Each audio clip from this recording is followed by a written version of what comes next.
Assalamualaikum warahmatullahi wabarakatuh. Salam sejahtera bagi kita semua dan salam hormat kepada Ibu Devi selaku dosen pengampu untuk mata kuliah pariwisata budaya.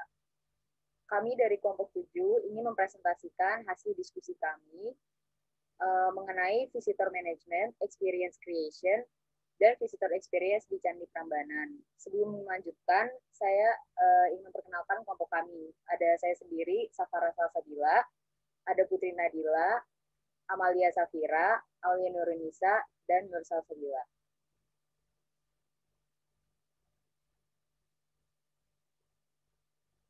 Bisa di next. Nah, sedikit penjelasan terlebih dahulu, Candi Prambanan atau yang bisa juga disebut sebagai Candi Loro Jonggrang merupakan candi Hindu terbesar yang ada di Indonesia. Candi ini terletak di Desa Bokoharjo, Prambanan, Sleman. Candi ini dibangun pada abad ke-9 Masehi. Dan Candi Prambanan sendiri merupakan candi Hindu terbesar yang ada di Asia Tenggara. Dan termasuk ke dalam situs warisan budaya UNESCO yang dikukuhkan pada tahun 1991 oleh UNESCO sendiri. Next. Berikut ada visitors management dari Candi Prambanan itu sendiri. Yang pertama adalah pembatasan pengunjung. Gunanya pembatasan pengunjung ini agar candi tidak rusak dengan adanya kedatangan wisatawan yang banyak sekaligus dan juga agar kawasan Candi Prambanan tidak terlalu sesak oleh wisatawan itu sendiri. Yang kedua, di masa pandemik ini pada zona 1 dibatasi hanya menjadi 150 pengunjung saja. Dan dengan jam buka yaitu 10 jam, maka wisatawan yang datang ke Candi Prambanan dibataskan hanya 1.500 orang. Dan yang terakhir adanya jam buka baru yaitu dari jam 8 pagi hingga jam 4 sore. Berikutnya adalah penambahan atraksi. Penambahan atraksi ini bertujuan untuk mengalihkan pengunjung agar tidak langsung ke zona inti di Candi Prambanan. Dan juga penambahan atraksi tersebut berupa pentas kesenian rakyat, Museum Jogo yang di dalamnya terdapat benda-benda peninggalan sejarah dan tari tradisional, agar wisatawan sendiri bisa lebih memahami dan mendalami mengenai budaya dari candi itu sendiri. Pada waktu tertentu, pementasan kesenian budaya juga ditujukan kepada pengunjung untuk menghindari penuhnya kawasan inti dari Candi Prambanan agar seperti tadi dibilang menghindari penumpukan wisatawan pada suatu zona.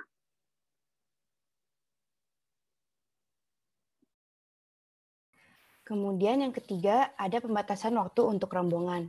Hal ini dilakukan bertujuan untuk mengantisipasi penuhnya wisatawan pada kawasan Candi Borobudur. Kebijakannya berupa pengaturan durasi wisatawan dengan rombongan selama 30 menit hingga 1 jam. Kebijakan ini sudah sempat dilakukan, akan tetapi hasilnya kurang optimal karena kebijakan ini hanya bisa dilakukan saat low season, tetapi pada peak season kurang optimal. Kemudian pada masa pandemi ini, program pembatasan waktu berkunjung kembali diberlakukan guna mencegah atau minimalisir penularan COVID-19. Kemudian, experience creation Candi Prambanan. Yang pertama adalah Ramayana Balet Prambanan, merupakan pertunjukan yang menggabungkan kesenian tari dan drama tanpa menggunakan dialog dengan cerita Ramayana. Pertunjukan seni ini dilaksanakan pada Gedung Indoor Trimurti. Biasanya dilaksanakan pada setiap hari Selasa, Kamis, dan Sabtu. Namun karena adanya kebijakan baru, pertunjukan hanya diadakan setiap hari Sabtu untuk mencegah penularan COVID-19. Harga tiket dari event ini adalah Rp190.000. Kemudian yang kedua adalah drama tari legenda Roro Jonggrang, merupakan pertunjukan yang menggabungkan kesenian tari dan drama dengan bercerita tentang Roro Jonggrang dan Bandung Bondowoso. Berbeda dengan Ramayana Balet Prambanan, event ini hanya diadakan setiap hari Jumat dengan lokasi yang sama seperti Ramayana Balet Prambanan. Harga tiket dari event ini berkisar antara Rp150.000 hingga Rp250.000. Yang ketiga adalah Games Arkeolog. Setelah pementasan senda tari maupun drama tari, kini wisatawan dapat merasakan menjadi arkeolog, membongkar sejarah yang berkembang pada Candi Prambanan. Selain berwisata, melalui kegiatan ini juga wisatawan dapat merasakan menjadi arkeolog dan dapat mengenal lebih dalam tentang candi-candi yang ada.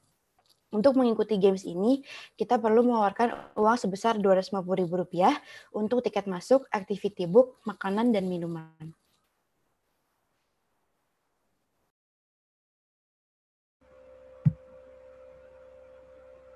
Lalu ada Festival Payung Indonesia. Festival Payung Indonesia ini merupakan festival yang melibatkan partisipasi dari masyarakat, komunitas kreatif, seniman, fotografer, maupun desainer.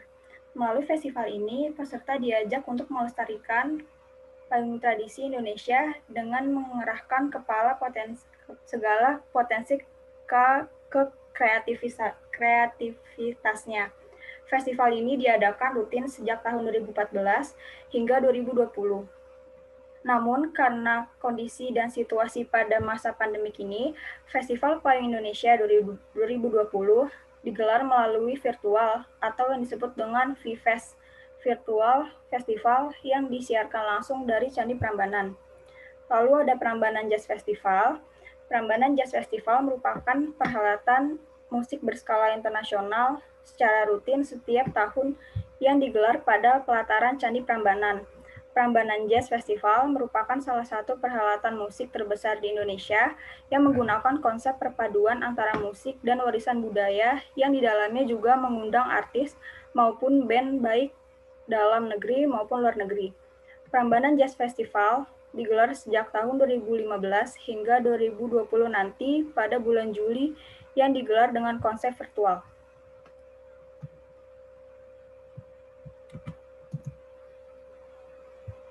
Lalu ada Visitor Experience Management Candi Prambanan. Yang pertama ada Previsit. Untuk Previsitnya ini, PT Taman Wisata Candi memiliki website resmi yang menampilkan informasi lengkap mengenai Candi Prambanan. Dalam website ini terdapat informasi mengenai sejarah Candi Prambanan, lokasi, cara menuju Candi Prambanan, foto-foto, akomodasi, dan harga penjualan tiket.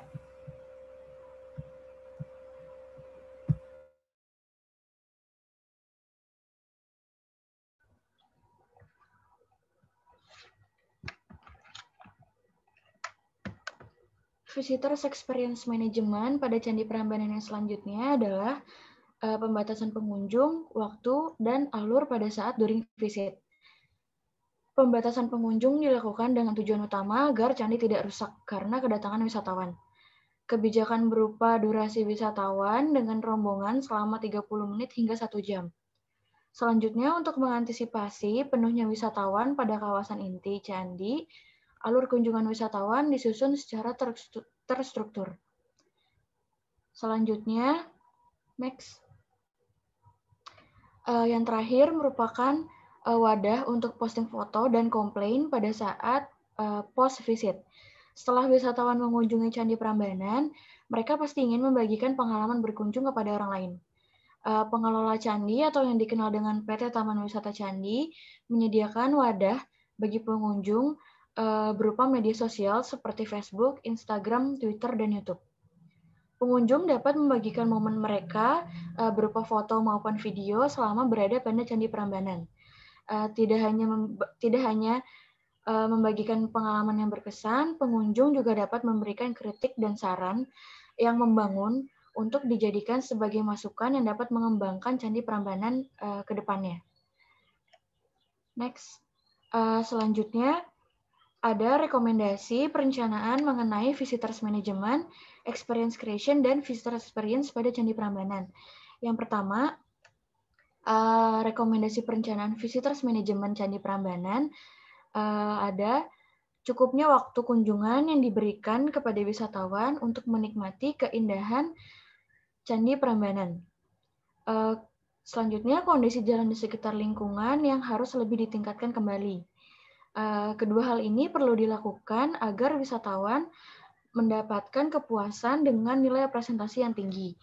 Yang terakhir, memperbanyak golf cart yang sebelumnya sudah ada dari yang sebelumnya, agar wisatawan dapat menikmati fasilitas golf cart yang dioperasikan oleh petugas dari pihak Taman Wisata Candi dengan tujuan agar wisatawan tidak berkumpul atau memenuhi kawasan atau stupa utama Candi Prambanan. Next.